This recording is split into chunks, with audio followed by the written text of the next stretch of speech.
BJP Uttar Pradesh की सरकार के द्वारा किए गए गलत कार्यों पे उनको रोकने का काम किया। इस बार भी जो है माननीय सर्वोच्च न्यायालय जो जुल्म हो रहा है उसको रोकने में मदद करेगा, ऐसा हमारा विश्वास है। निष्पक्ष जांच हो और जो असली कसूरवार है संभल वाली घटना के लिए और जो लोगों के सेंटिमेंट से जो खिलवाड़ हो रहा है उत्तर प्रदेश में और पूरे देश में, कहीं ना कहीं इस पे फुल स्टॉप लगना चाहिए। बाबर साहब ने कोई मस्जिद किसी मंदिर को तोड़ करके नहीं बनाया था।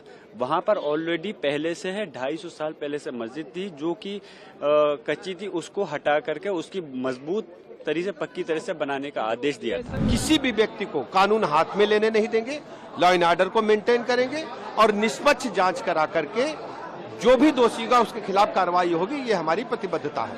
कार्रवाई आगे किया जा सके। जांच और भरपाई से ज्यादा जो जुल्म वहां हुआ है उस जुल्म को सबके सामने रखने के लिए अगर ये फेयर इन्वेस्टिगेशन हो और इतना झकझोरने के बाद, इतना चिल्लाने के बाद अब शायद सरकार की आंख खुली है। अभी भी बहुत कुछ बाकी है। मैं तो एक कहूंगा कि ये जितना जल्दी हो और इसकी आड़ में जो जुल्म किया जा रहा है वहां मुस्लिम समाज के लोगों पे, ये बंद हो, ये सबसे इम्पोर्टेंट है। और मैं ये भी कहूंगा कि इसकी आड़ में जो है ऐसा भी लगता है जैसे पूर्वांचल विद्युत निगम और दक्षिणांचल विद्युत निगम उत्तर प्रदेश में उसका निजीकरण किया जा रहा है। वहां के कर्मचारियों में गुस्सा है कि आरक्षण का लाभ उनको नहीं मिल पाएगा।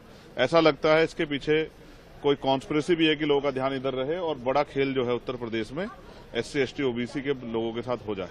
हमें सर्वोच्च न्यायालय से बहुत उम्मीद है कि सर्वोच्च न्यायालय ने लगातार बीजेपी उत्तर प्रदेश की सरकार के द्वारा किए गए गलत कार्यों पे उनको रोकने का काम किया। इस बार भी जो है माननीय सर्वोच्च न्यायालय जो जुल्म हो रहा है उसको रोकने में मदद करेगा, ऐसा हमारा विश्वास है। All India personal law board है, सुप्रीम कोर्ट गई कि जिस तरह देश में हर जगह मस्जिद हो, जिस तरह दरगाह हो, हर जगह को लेकर के बीजेपी की सरकार है उसको मुद्दा बनाने की कोशिश करे। इस मैं तो आपसे कहूंगा कि इस पे जो है पार्लियामेंट पे भी जो है इसमें अमेंडमेंट बिल जो है 1991 को लेके 2024 में एक अमेंडमेंट बिल आना चाहिए और जो कमी है पिछले बिल की उसको दूर करना चाहिए, जिससे कि इस तरह का जो है कोई फिर से कोई नया एजेंडा बना के और चीजों को खराब ना किया जाए। साथ साथ मैं ये भी कहूंगा कि सुप्रीम कोर्ट भी इसका सो मोटो लेके इसमें मदद कराए। सुप्रीम कोर्ट में मामला गया है, हम चाहते हैं कि निष्पक्ष जांच हो और जो असली कसूरवार है संभल वाली घटना के लिए और जो लोगों के सेंटिमेंट से जो खिलवाड़ हो रहा है उत्तर प्रदेश में और पूरे देश में,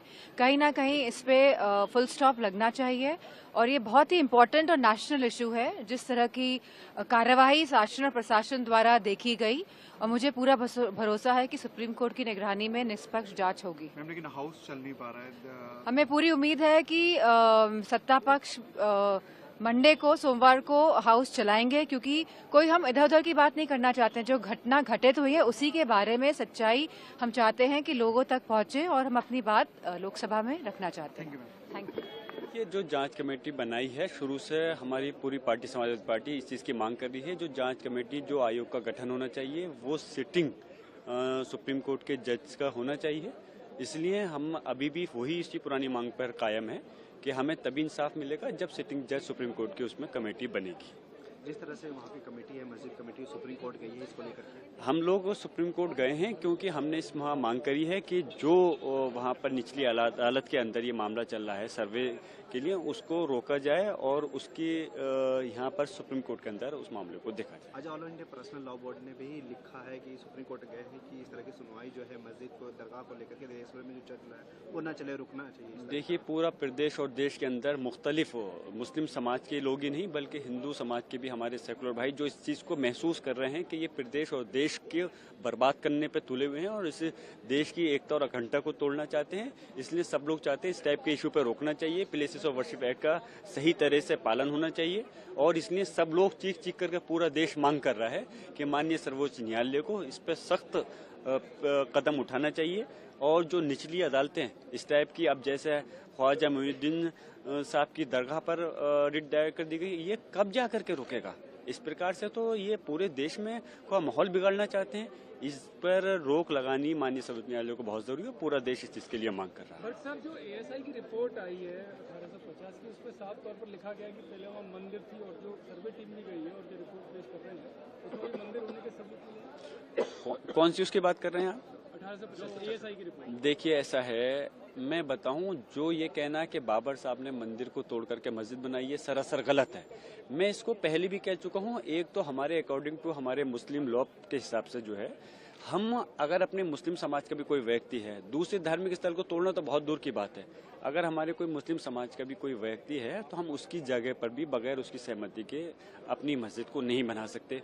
और बाबर साहब ने कोई मस्जिद किसी मंदिर को तोड़ करके नहीं बनाया था। वहां पर ऑलरेडी पहले से है, 250 साल पहले से मस्जिद थी जो कि कच्ची थी, उसको हटा करके उसकी मजबूत तरीके से पक्की तरह से बनाने का आदेश दिया था। ASI की रिपोर्ट है। देखिए, ASI की रिपोर्ट अभी मैंने देखी नहीं है, देखूंगा तो जरूर बताऊंगा। मुस्लिम पक्ष वहां जाएगा, उसके बाद माननीय न्यायालय का हम सम्मान करते हैं। सर्वोच्च न्यायालय ने जो भी आदेश दिया है हम उसका सम्मान करेंगे, उस आधार पर काम करेंगे। और सबसे बड़ी चुनौती हमारे सामने है कि हम किसी भी व्यक्ति को कानून हाथ में लेने नहीं देंगे, लॉ एंड ऑर्डर को मेंटेन करेंगे और निष्पक्ष जांच करा करके जो भी दोषी होगा उसके खिलाफ कार्रवाई होगी, ये हमारी प्रतिबद्धता है।